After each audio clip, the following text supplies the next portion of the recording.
কামনা করছি। সাথে সাথে যারা অসুস্থ রয়েছে তাদের প্রতি আমার সহমত থাকলো এবং আমরা যারা এই কাজে নিয়োজিত ছিলাম তাদের সকলের প্রতি আমি কৃতজ্ঞতা প্রকাশ করছি। আপনি আমাকে কারা কারা চেনেন যদি হাত তুলে আমি খুশি হই। ওকে, একজনকে বলতে আমাদের বিডিএ স্কুলের তো কেউ নাই আছে। আমি এখানে প্রায় 3 বছর 2 মাস চেয়ারম্যান হিসেবে দায়িত্ব পালন করেছি এবং আমি চেষ্টা করেছি যাতে এই দুটো অর্গানাইজেশন সাধারণত টি রিসোর্ট ও মিউজিয়াম ভালো মতো চলে এবং এটা আমরা অনেক উন্নতিও হয়েছে। আপনারা জেনে খুশি হবেন যে বাংলাদেশ টি বোর্ড যেভাবে কাজ করেছে তাতে 184 বছরের মধ্যে চা উৎপাদনের রেকর্ড ছাড়িয়েছে। শুধু তাই নয়, এখন অধিক পরিমাণে চা আমাদের রপ্তানি হচ্ছে।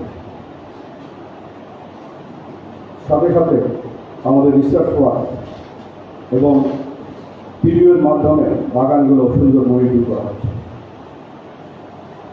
এবং আপনারা জেনে খুশি হবে যে 2004 সালে একটা টি রিসোর্ট এবং মিউজিয়ামের দায়িত্ব গ্রহণ করে বাংলাদেশ টি বোর্ড এবং এই টি রিসোর্ট এবং মিউজিয়াম একটা পিডিইউ বিডিএর এবং টি রিসোর্টের আরও এগিয়ে যাচ্ছে এবং উন্নয়নের স্কোপ আছে।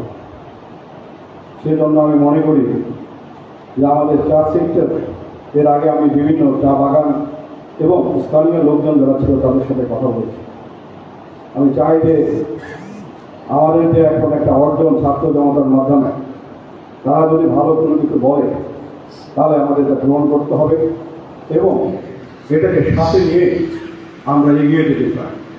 সে কারণে আমি যখন গতকাল এসেছি ছুটির দিনও আমি সমানবাগ চা বাগানে গিয়েছি এবং সেখানে শ্রমিকদের যে সমস্যা সেটা শুনেছি।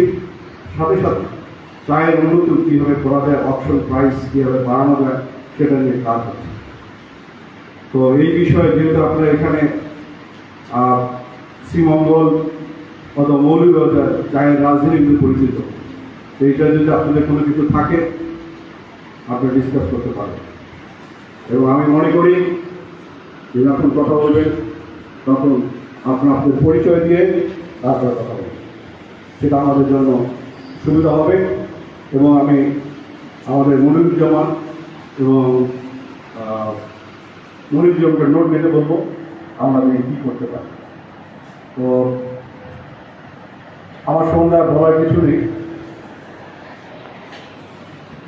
আমি 1979 সালে এবং যুগ মানে আমাদের সবাইকে সাথে নিয়ে এগিয়ে যেতে হবে, এটাই আমাদের আজকে দিনের প্রত্যাশা এবং ছাত্র জনতা যে 5ই অগস্টে যে একটা অর্জন করেছে, স্বাধীনতা অর্জন করেছে, সেটা ধরে কিন্তু আমাদের এগিয়ে যেতে হবে। সবাইকে ধন্যবাদ।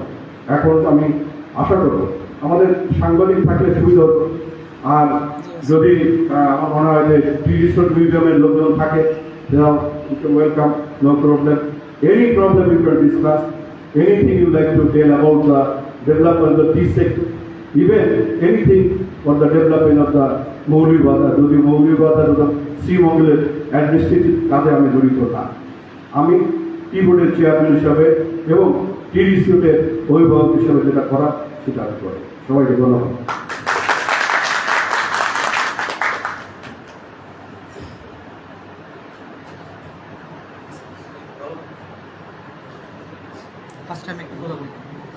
আমরা যেহেতু আজকে ইনস্টিটিউটের সমস্যা নিয়ে আমি তখন যখন আমি মাস্টার্স 2012 কলেজে রিসেন্টলি শেষ করেছি, আমি প্রসঙ্গিত দিয়ে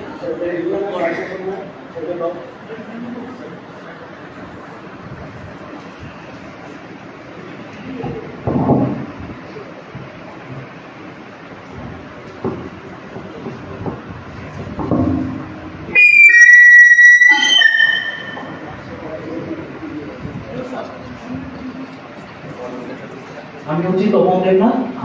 আমি বৈষম্য ছাত্র আন্দোলনের একজন কর্মী। আমার স্টাডি রিসেন্টলি শেষ হয়েছে মুলিয়াজার সরকারি কলেজ থেকে পদার্থবিজ্ঞান থেকে। তো আজকে আসলে আমরা আসার উদ্দেশ্যটা হচ্ছে আমরা ভিন্ন নিউজ পোর্টালের মাধ্যমে জানতে পেরেছি যে আমাদের যে সুনামধন্য টি রিসোর্ট এন্ড মিউজিয়াম সেখানে কিছু দুর্নীতির কিছু ছাপ আমরা ভিন্ন নিউজ পেপারে দেখতে পেরেছি। সেটা নিয়ে আমরা মূলত আজকে বসা আপনাদের সাথে, সেটা আসলে মূলত হচ্ছে কি না, সেটা কি আদৌ হয়েছে, যদি হয়ে থাকে তাহলে আমাদের করণীয় কি, আপনাদের করণীয় কি, সেটা নিয়ে আমরা আজকে আলোচনা করব। কিন্তু আমার সবচেয়ে দুঃখ যে বিষয়টা লেগেছে সেটা হচ্ছে আমরা যাদের নিয়ে কথা বলবো আজকে তারাই সেখানে নেই। তাহলে আমরা কাদেরকে নিয়ে বসেছি? আমি চেয়ারম্যানের অনুরোধ করব যাতে অন্তত যে কজন যারা আছেন তাদেরকে নিয়ে আসার জন্য কোনো ব্যবস্থা গ্রহণ করুন, এই আমার অনুরোধ থাকলো ওনার কাছে। আচ্ছা শোনো, এটা তো আমি প্রথমেই বললাম যে আসছে কি নাই, ঠিক আছে? এটা কি মানে এগ্রি করো কি করো না?